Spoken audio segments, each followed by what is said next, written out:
नमस्कार दोस्तों, स्वागत है आप सभी का आपके अपने इस YouTube चैनल पर।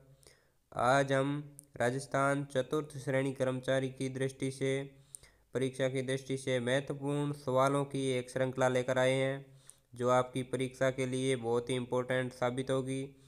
तो चलिए शुरू करते हैं आज के कुछ महत्वपूर्ण प्रश्न। डेली इस चैनल पर आपको चतुर्थ श्रेणी कर्मचारी भर्ती की तैयारी करवाई जाएगी। MCQs के माध्यम से चतुर्थ श्रेणी भर्ती की तैयारी करवाई जाएगी। आप इस चैनल को सब्सक्राइब कर लें और बेल आइकन का बटन दबा दें ताकि आपको हर आने वाली क्लास का नोटिफिकेशन मिल सके। तो चलिए शुरू करते हैं आज के इस शानदार सेशन का पहला सवाल आप लोग देखिए। पहला सवाल पूछा जा रहा है, अरावली पर्वतमाला की सबसे ऊंची पर्वत चोटी कौन सी है। ये सवाल जो है वो कई परीक्षाओं में पूछा जा चुका है। सरल लग रहा है, लेकिन चतुर्थ श्रेणी भर्ती 10th बेस की भर्ती है, तो इसमें इसी तरह के सवाल आएंगे। तो ये पूछा जा रहा है, अरावली पर्वतमाला की सबसे ऊंची पर्वत चोटी कौन सी है। तो ऑप्शन देखिए, अचलगढ़, गुरु शिखर, सज्जनगढ़ या फिर कुंभलगढ़। तो इसका राइट आंसर हो जाएगा गुरु शिखर। गुरु शिखर पर्वत चोटी ये अरावली पर्वतमाला की सबसे ऊंची पर्वत चोटी है और ये सिरोही में स्थित है। ये भी साथ साथ ध्यान रखिए, ये सिरोही में स्थित है और इसकी जो हाइट है वो है 1722 मीटर। तो इसका right answer option number B हो जाएगा। अगला सवाल देखते हैं। अगला सवाल है, निम्न में से कौन सी नदी अंतः प्रवाही नदी नहीं है। अंतः प्रवाही नदी नहीं है पूछा जा रहा है। अंतः प्रवाही का मतलब जिनका जल ग्रहण क्षेत्र है वो किसी बंगाल की खाड़ी या अरब सागर में नहीं जाता है, राजस्थान के अंदर अंदर ही रहता है उसका प्रवाह क्षेत्र। तो अंतः प्रवाही नदी नहीं है पूछा जा रहा है। तो देखिए, कांतली नदी ये अंतः प्रवाही नदी है, कांकनी नदी भी अंतः प्रवाही नदी है, सागी नदी बिल्कुल अंतः प्रवाही नदी नहीं है और घग्गर नदी ये भी अंतः प्रवाह की नदी है। तो इसमें नहीं पूछा जा रहा है, तो सागी एकदम राइट आंसर हो जाएगा।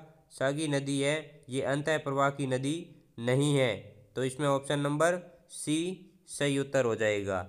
अगला सवाल देखते हैं।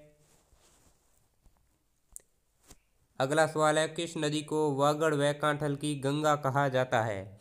वागड़ व कांठल की गंगा उपनाम किस नदी का है। ऑप्शन देखिए, चंबल नदी या फिर माही नदी या फिर लूणी नदी या बनास नदी। वागड़ व कांठल की गंगा है वो माही नदी को कहा जाता है। ऑप्शन नंबर बी इसमें सही उत्तर हो जाएगा। माही नदी का उद्गम आपको पूछ लिया जाए तो मध्य प्रदेश की अमरोरू की पहाड़ियों से होता है और मिंडा पर्वत से। तो यहाँ पर माही नदी वागड़ व कांठल की गंगा कहलाती है। ऑप्शन नंबर बी इसमें सही उत्तर हो जाएगा। अगला सवाल देखते हैं। अगला सवाल है, कोलायत झील किस जिले में स्थित है। कोलायत झील है वो किस जिले में स्थित है पूछा जा रहा है। ऑप्शन देखिए, जोधपुर, सिरोही, बीकानेर या फिर जयपुर।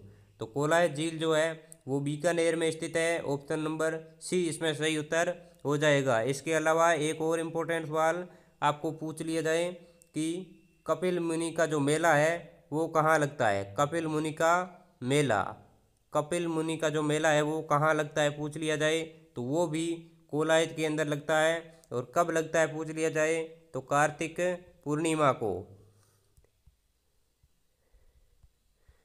कार्तिक पूर्णिमा को लगता है। ये भी आपको ध्यान रखना है। फिलहाल यहाँ पर कोलायत झील के बारे में पूछा जा रहा है तो आपको ऑप्शन नंबर सी ध्यान रखना है, बीकानेर।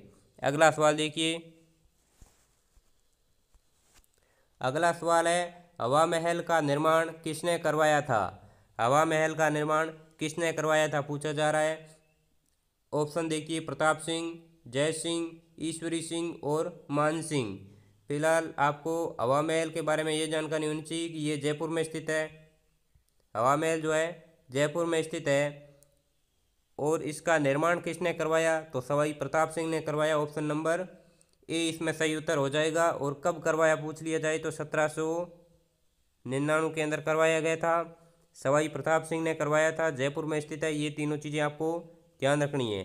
फिलहाल हवा महल का निर्माण पूछा जा रहा है तो Sawai Pratap Singh, option number A इसमें सही उत्तर हो जाएगा। अगला सवाल देखते हैं। अगला सवाल है, झीलों की नगरी किसे कहा जाता है? झीलों की नगरी उपनाम किस जिले का है? तो फिलहाल ऑप्शन देखिए, उदयपुर, जालोर, बीकानेर या फिर नागौर। तो झीलों की जो नगरी है वो उदयपुर को कहा जाता है। ऑप्शन नंबर ए इसमें सही उत्तर हो जाएगा। उदयपुर को झीलों की नगरी कहा जाता है। बढ़ते हैं नेक्स्ट क्वेश्चन की ओर। अगला सवाल है, पिछोला झील कहाँ स्थित है? तो पिछोला झील है वो किस जिले में स्थित है? ऑप्शन देखिए, राजसमंद, उदयपुर, कोटा या फिर अजमेर। तो पिछोला झील जो है ये आपको ध्यान रखना है, पिछोला झील उदयपुर के अंदर स्थित है। यहाँ पर ऑप्शन नंबर बी एकदम करेक्ट आंसर है, पिछोला झील उदयपुर में स्थित है। इसके अलावा आपको एक और सवाल पूछ लिया जाए कि नटनी का जो चबूतरा है, नटनी का चबूतरा किस झील पर है? तो आपको पिछोला झील राइट करना है। नटनी का चबूतरा ये पिछोला झील पर है। पिछोला झील पूछ लिया जाए किस जिले में, तो आपको उदयपुर ध्यान रखना है। अगला सवाल देखिए। अगला सवाल है, लांगुरिया गीत किस से संबंधित है? यानी ये जो लांगुरिया गीत है या किस देवी या देवता से संबंधित है, ये पूछा जा रहा है। तो ऑप्शन देखिए, जीण माता, करणी माता, केला देवी या फिर श्री महावीर जी। तो जो लांगुरिया गीत है ये केला देवी से संबंधित है, ये आपको ध्यान रखना है। इसके अलावा केला देवी का जो मंदिर है वो करौली में स्थित है। केला देवी का मंदिर करौली में स्थित है और श्री महावीर जी का मंदिर भी करौली में स्थित है, ये भी साथ साथ में ध्यान रखें। और करणी माता देशनोक बीकानेर।